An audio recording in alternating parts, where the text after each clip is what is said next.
Hi guys, welcome to big topic. DMK காரங்க இன்னும் ஒப்பாரி வைக்கிறத நிறுத்தவே இல்லை. உதயநிதி ஸ்டாலின் அவர்கள் இப்பவும் கூட மறுபடியும் நன்றி தெரிவிக்கும் விழா அப்படின்னு ஒரு ஆரம்பிச்சு அங்கேயும் போய் பார்த்தோன்னா டிவிக்கே பற்றி வச்சு ஒப்பாரி வச்சுக்கிட்டு இருக்காரு. சரி, ஆட்சி ரீதியாக ஏதோ ஒன்று கேள்வி கேட்குறாருன்னா அதை எல்லாத்தையும் தாண்டி மிக முக்கியமாக இன்னுமே விஜய் எப்படி ஜெயிச்சாரு அப்படின்றத பற்றியே பேசிக்கிட்டு இருக்காங்க. அதில் அவர் பேசணுன்னே எனக்கு குபீர் சிரிப்பு மூமெண்ட் என்ன அப்படின்னா, விஜய் அவர்கள் வந்து நம்ம திரைக்கவர்ச்சி வச்சு தான் ஜெயிச்சிட்டீங்க அப்படின்னு சொன்னால் ஒரு கோவம் வருது. அப்புறம் நீங்கள் எதன் மூலமாக ஜெயிச்சிங்க? கட்சி ஆரம்பிச்சு 2 வருஷம் தான் ஆகுது. எந்த போராட்டத்தில் கலந்துக்கிட்டீங்க? கலைஞர் மாதிரி மொழிப்போருக்காக ஜெயிலுக்கு போனீங்களா? இல்லை தலைவர் ஸ்டாலின் மாதிரி வந்து மிசாவுக்காக போராடி வந்து ஜெயிலுக்கு போனீங்களா? அப்படின்னு மாதிரி பல கேள்விகளை கேட்டுக்கிட்டே இருக்காரு. பார்க்கும்போது நம்மளுக்கு பயங்கர சிரிப்பாக இருக்குது. இல்லை, இப்போ இதே கேள்வியை உதயநிதி ஸ்டாலின்கிட்ட திருப்பி கேட்பாங்க மக்கள் அப்படிங்கிறது இவங்களுக்கு தெரியாதா? இப்போ விஜய் அவர்கள் என்ன போராட்டம் பண்ணாரு அப்படின்னு இவர் கேட்குறாரு. சார் என்ன போராட்டம் பண்ணாரு? எதிர்க்கட்சி தலைவர் அவருக்கு நீங்கள் என்ன போராட்டம் பண்ணீங்க? அதை முதல்ல சொல்லுங்கள். எதிர்க்கட்சி தலைவராக வரக்கு உங்கள் கட்சியில் பல பேர் பார்த்தோன்னா முன்னணி உள்ள நபர்கள் நிறைய பேர் இருக்காங்க. அவங்களே உங்கள் ஸ்டாலின் அவர்கள் போடவே இல்லை, உங்களை போட்டிருக்காரு.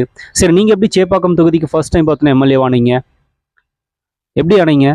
ஓகே திரைப்படத்தில் நடித்து ஹன்சே கூட டான்ஸ் ஆடி ஒரு திரைக்கவர்ச்சி அப்படின்னு வச்சு தான் ஆனீங்க. இல்லை, நாங்களாம் வந்து கொள்கை ரீதியாக அங்கே திமுக கட்சி 75 வருட கட்சி அப்படின்னு சொல்லி நீங்கள் சொன்னாலும் கலைஞரோட பேரன் ஸ்டாலினோட மகன் அப்படின்றதுக்காக நீங்கள் எம்எல்ஏ ஆயிருக்கீங்க. அவ்வளோதானே. உங்களுடைய தனிப்பட்ட உழைப்பு அதில் என்ன இருக்குது? இளைஞர் அணியில் உங்களுக்கு ஒரு போஸ்டிங் கொடுத்தாங்க. அந்த போஸ்டிங் வச்சு பார்த்தோன்னா நீங்கள் என்ன பண்ணீங்க அப்படின்ற ஒரு கேள்வியும் இருக்குது. அந்த போஸ்டிங்கை வச்சுட்டு மக்களுக்கு தேவையான ஏதாவது போராட்டங்கள் நடத்தி ஜெயிலுக்கு போயிருக்கீங்களா? 1 வருஷம் 2 வருஷம்னா எதுவுமே கிடையாது. நீங்களுமே எந்த போராட்டம் நடத்தவே இல்லை, எந்த காரணத்துக்கு ஜெயிலுக்கும் போவே இல்லை. நீங்கள் எப்படி பார்த்தோன்னா எம்எல்ஏ ஆனீங்க? அதுக்கப்புறமா எப்படி உங்களுக்கு அமைச்சர் பதவி கொடுத்தாங்க? அதுக்கப்புறமா எப்படி துணை முதலமைச்சர் பதவி கொடுத்தாங்க? இந்த அளவுக்கு பார்த்தோன்னா ஜெட் வேகத்தில் வந்து 5 வருஷத்தில் முன்னேறதுக்கு காரணம் இது கலைஞரோட பேரன், மிக முக்கியமாக அடுத்தது ஸ்டாலினோட பையன். அவ்வளோதானே, வேற என்ன? இது எல்லாத்தையும் தாண்டி ஒன்று சொல்லணும் அப்படின்னா ஓகே திரைப்படம் சந்தானத்தின் மூலமாக அப்படின்றதையும் சொல்லித்தான் ஆகணும். ஸோ இந்த மாதிரி இவரே பார்த்தோன்னா எந்த ஒரு போராட்டத்திலுமே கலந்துக்கல, எந்த விஷயத்தையுமே இவர் முன்னெடுத்து பண்ணவே இல்லை. ஸ்டேரட்டாக பார்த்தோன்னா போய் முதலமைச்சர் பதவியில் உட்காந்துக்கலாம்னு பிளான் பண்ணிட்டு இருந்தாங்க. அந்த பிளான்ல விஜய் அவர்கள் மண்ணள்ளி போட்டார். அந்த ஒரு கோபத்தின் வெளிப்பாடு தான் அவர் பேசிக்கிட்டு இருக்காரு அப்படிங்கிறது நம்மளுக்கு கிளியராக தெரியுது. அதாவது நீங்களே வந்து திரைக்கவர்ச்சி ப்ளஸ் கலைஞரோட பேரன் அப்படின்ற பேரில் தான் வந்திருக்கீங்களே தவிர உங்களுக்குன்னு தனிப்பட்ட உழைப்போ எந்த இதுவுமே கிடையாது. அவர் எம்எல்ஏ என்னென்ன பண்ணார் தெரியுமா அப்படின்னு கேட்பாங்க. எம்எல்ஏ ஆனதுக்கப்புறமா தானே பண்ணீங்க, அதுக்கு முன்னாடி என்னத்த பண்ணீங்க? விஜயும் முதலமைச்சர் ஆயிருக்காரு, ஆனதுக்கு அப்புறமா பண்ணுவார் அப்படின்னு தான் நம்மளும் சொல்லுவோம். இந்த மாதிரி ஒரு லூஸ் தரமான கான்செப்டை இன்னுமே பேசிட்டு தெரியுது இந்த திமுக கும்பல். சரி, ஓகே, அடுத்தது என்ன பேசுறாரு அப்படின்னா, இவ்வளோ பெரிய அலையை அடிச்சும் கூட நம்ம சேப்பாக்கத்தில் ஜெயிச்சிருக்கோம் அப்படின்னு சொல்லி பெருமையாக பேசுகிறாரு. இவரே ஒத்துக்கிறாரு, இவ்வளோ பெரிய ஒரு அலை ஒன்று அடிச்சிருக்கு, நம்ம அங்கே ஜெயிச்சிருக்கோம் அப்படின்றது.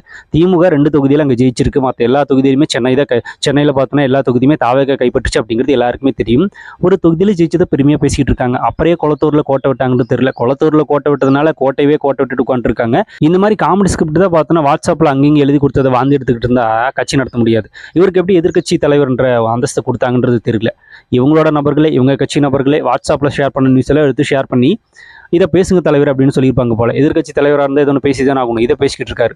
அதுக்கப்புறமா சொல்கிறாரு 25 நாள் தான் ஆச்சு, அதுக்குள்ளே கொள்ள கற்பழிப்புன்னு பயங்கரமாக நடக்குது அப்படின்னு. அதை நீங்களே சொல்கிறீங்க 25 நாள் தான் ஆச்சு அப்படின்னு. அதுக்குள்ளே பார்த்தோன்னா எல்லாத்தையும் பண்ணணும் அப்படின்ற மாதிரி. அப்புறம் வந்து மற்றவங்க பண்ணதுக்கு ஸ்டிக்கர் ஒட்டிக்கிறாங்க அப்படின்னு பேசுகிறாரு. ஸ்டிக்கர் கூட சரியாக ஒட்ட தெரியல அப்படின்னு பேசுகிறாங்க. அதிமுக ஆட்சியில் என்னெல்லாம் கொண்டு வந்தாங்களோ அதுக்கு நீங்கள் பேர் மாற்றி ஸ்டிக்கர் ஒட்டினீங்களே, அந்த ஸ்டிக்கர் ஒட்டுற தனமே எங்களுக்கு தெரியாதுப்பா. அதாவது நீங்கள் மற்றவங்க கொண்டு வந்த திட்டத்தில் உங்கள் பேரை வச்சு மாற்றி ஸ்டிக்கர் ஒட்டுறீங்களா, அந்த மாற்றி ஸ்டிக்கர் ஒட்டுற வேலை எங்களுக்கு தெரியாது. நீங்கள் சொன்ன உண்மை தான்.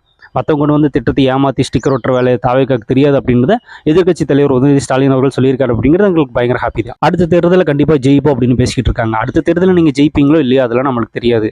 ஆனால் அடுத்த தேர்தலில் தயவு செஞ்சு பார்த்தோன்னா அடுத்த தேர்தல் வரதுக்குள்ள உங்கள் கரப்ஷன் இருக்குல்ல, அந்த கரப்ஷனை பார்த்தோன்னா குறைச்சிக்கிறோம் அப்படின்னு சொல்லி வாக்குறுதி கொடுத்தீங்க அப்படின்னா டெஃபினட்டாக உங்களுக்கு வாக்குகள் இருக்க வாய்ப்பு இருக்குது.